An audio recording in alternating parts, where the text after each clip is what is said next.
నమస్తే, welcome to story board. Mukkoti Ekadashi సకల భక్తజన కోటికి పర్వదినం. మహావిష్ణువుని కటాక్షించడానికి పాత్రలమయ్యే పుణ్యదినం. ఏడాదికోసారి వచ్చే ఈ వైకుంఠ ఏకాదశి కోసం ముత్తైదువులు ఏడాదంతా ఎదురు చూస్తారు. ఈ శుభదినాన షోడశ ప్రజాపతికి షోడోపచారములన్నీ అత్యంత భక్తి శ్రద్ధలతో చేస్తారు.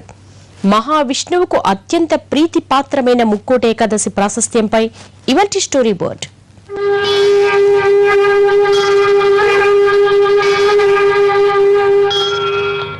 ఓం నమః శివాయ.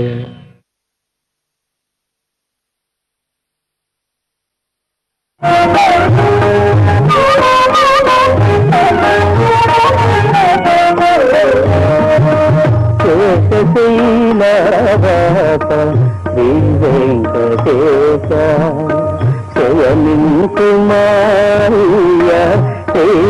విలాస శేషశైలవాస శ్రీ వెంకటేశ.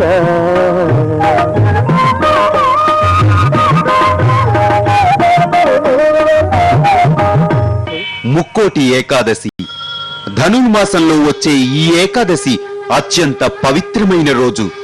శ్రీ మహావిష్ణువుకు అత్యంత ప్రీతిపాత్రమైన రోజు. ఏడాది పొడవునా భక్తజన కోటి నీరాజనాలందుకునే షోడశ కళానిధికి షోడశోపచారములు జరిపించే రోజు. నవరత్న ఖచ్చిత స్వర్ణాభరణాలతో కోటి కాంతులతో వెలిగిపోయే కమలనాభుని దివ్యమూర్తిని కనులారా దర్శించుకునే రోజు. భక్తజన కోటి సేవలందుకునే వైకుంఠవాసి ముక్కోటి దేవతలతో కలిసి సంచరించే అపూర్వ దినం. ఆ అధరం మధురం, ఆ వదనం మధురం, ఆ నయనం మధురం, ఆ హసితం మధురం, ఆ హృదయం మధురం, ఆ గమనం మధురం, ఆ మధురాధిపతి అఖిలము మధురమే. అట్టి సుమధురమూర్తి దివ్యమంగళ స్వరూపాన్ని నిలువెల్లా కన్నులు చేసుకుని చూసి తరించటం కన్నా ఈ జన్మకు చరితార్థం ఏముంటుంది? ఒకరు కారు, ఇద్దరు కాదు, 10 కాదు, 100 కాదు, 3 కోట్ల మంది దేవతలు కలియుగ వైకుంఠంలో కాలిడి భక్త కోటికి సుఖశాంతులొసగే పుణ్యదినం. అలాంటి ఏకాదశి వచ్చేది ఏడాదికి ఒక్కసారే. ఏటా 24 పక్షాలలో ఒక్కో ఏకాదశి వస్తున్నా సూర్యుడు ఉత్తరాయణానికి మారే ముందు వచ్చే పుష్యశుద్ధ ఏకాదశి అంటే స్వామివారికి ఎంతో ప్రీతిపాత్రం. ఈ పర్వదినాన్నే వైకుంఠ ఏకాదశి అంటారు. ముక్కోటి దేవతలు ఒకచోట కొలువుదీరడంతో ఈ రోజును ముక్కోటి ఏకాదశి అని కూడా అంటారు.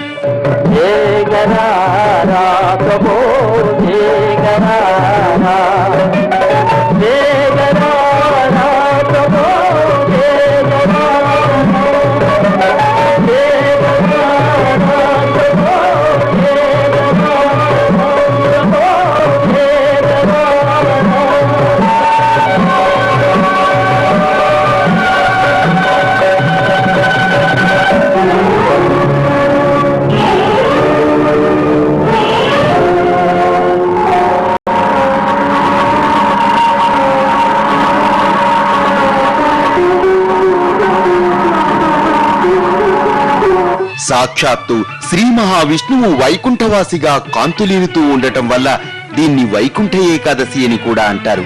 ప్రతి ఏటా ధనుర్మాసంలో పౌర్ణమికి ముందు వచ్చే ఏకాదశిని ముక్కోటి ఏకాదశి అంటారు.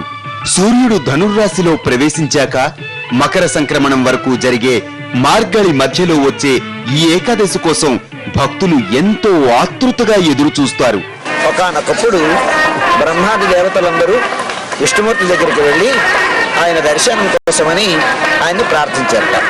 ప్రార్థిస్తే వారి ప్రార్థన మేరకు స్వామి ఆ మణిమా మంటపం నుంచి వచ్చి ఉత్తర వైకుంఠంలో ఉండేటువంటి ఉత్తర ద్వారం నుంచి వీళ్ళందరికీ దర్శనాన్ని ఇచ్చేట. ఆయన ఆ ఉత్తర ద్వార దర్శనం చేసుకుని వాళ్ళందరూ సంపూరితులయ్యి వాళ్ళు చల్లబడ్డారు, ప్రయోజనాన్ని పొందారు. భగవంతుడి యొక్క అనుగ్రహానికి పాత్రమైనటువంటి రోజు ఇది వైకుంఠ ఏకాదశి. వాళ్ళు దర్శనం చేసినటువంటి రోజు ధనుశుద్ధ ఏకాదశి. అందుకోసమని బ్రహ్మాది దేవతలందరూ వైకుంఠంలో ఉండేటువంటి స్వామిని దర్శించినటువంటి రోజు కనుక దీనికి వైకుంఠ ఏకాదశి అని పేరు.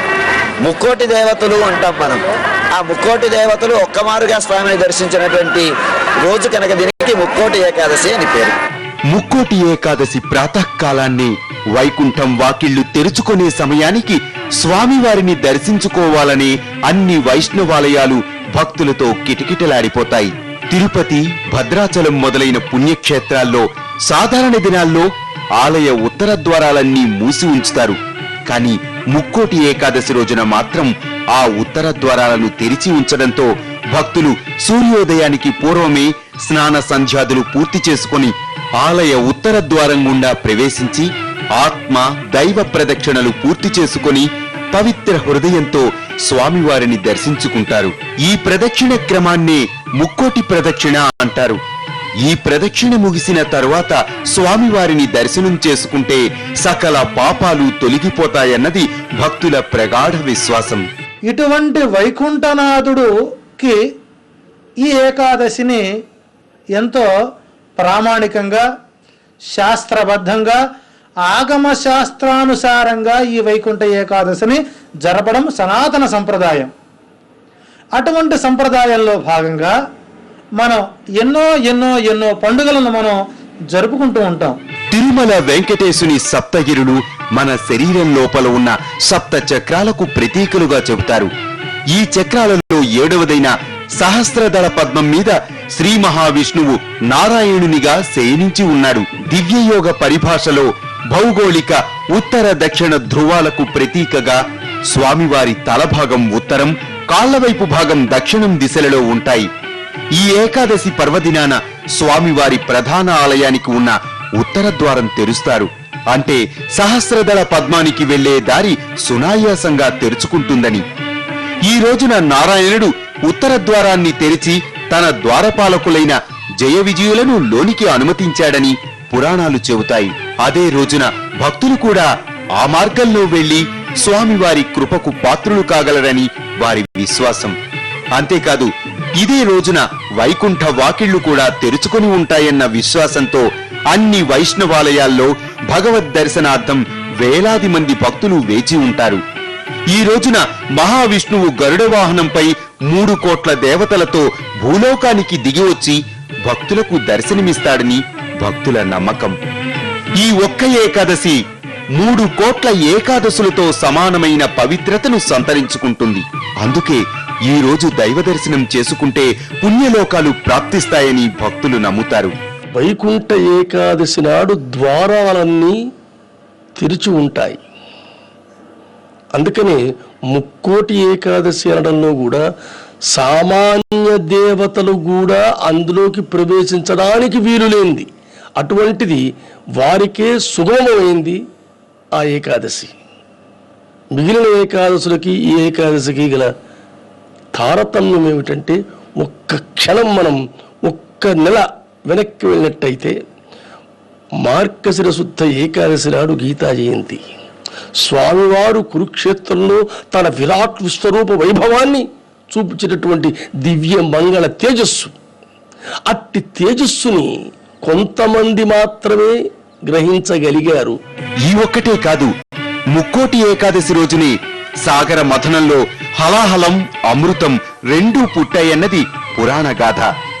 ఈ మథనంలో పుట్టిన హలాహలం 14 లోకాలను అల్లకల్లోలం చేస్తుంటే మహాశివుడు ఆ గరళాన్ని తన గొంతులో దాచుకున్నాడన్నది మరో పురాణ కథ.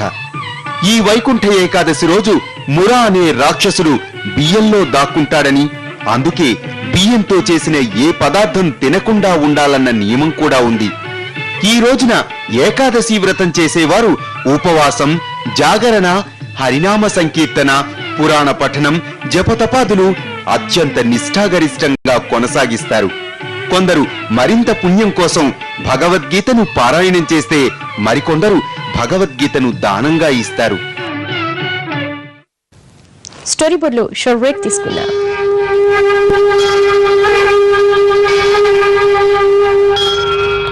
ఓం నమః శివాయ.